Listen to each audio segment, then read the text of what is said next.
My name is Ian Martin, and I'm a tabletop game designer.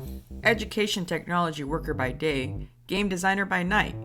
Ian Martin found success after many years of diligent work in the tabletop gaming world.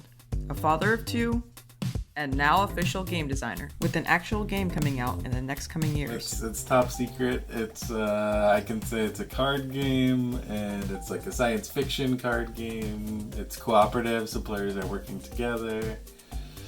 That's about all I can say. Ian feels rooted in a cooperative gaming community where he finds a lot of support. The gaming community, it's become so big. Tabletop gaming has become so big that there's not just like one big gaming community. And the communities that I'm part of are really focused on players working together. I feel like the cooperative communities often have a little bit of a different feel where people are really trying to support each other.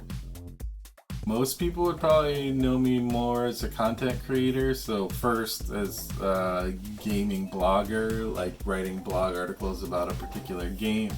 And then as a podcaster, I've been on a couple of podcasts over time that are really focused around discussing certain games. But then over time, I have gotten the opportunity to work freelance on a couple of game design projects.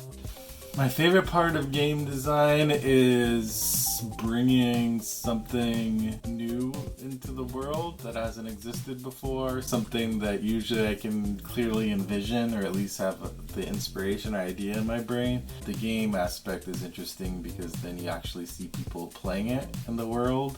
And gameplay is just a different way of interacting with things than reading a book or listening to a song or watching a movie, but there's something different about engaging with a game and like playing in a world that someone else created. As a father and a game designer, it is really, working a lot at night when the kids are asleep, when the world is quiet and I can focus.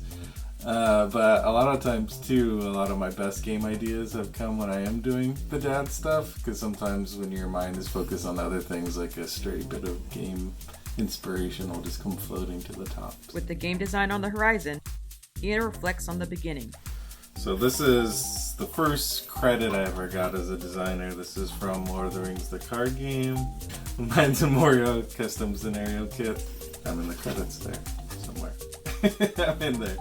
It felt kind of surreal to get my first credit. Obviously it felt really good and validating and all that good stuff, but I think as I've actually gotten involved in more and more design, I think the surreal feeling just maintains longer than I thought. Because I think with any project that you're really pursuing or a passion, that when you start to actually succeed and at least in terms of getting your names and credits and actually having product out there, it's just a weird feeling, in a good way, but yeah.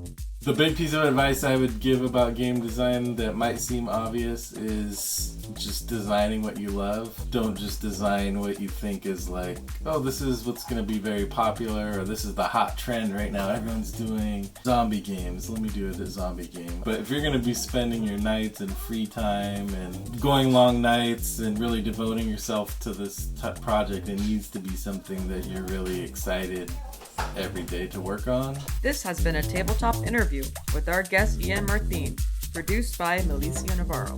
For more interviews with designers, developers, podcasts, and bloggers, subscribe to Stay Tuned.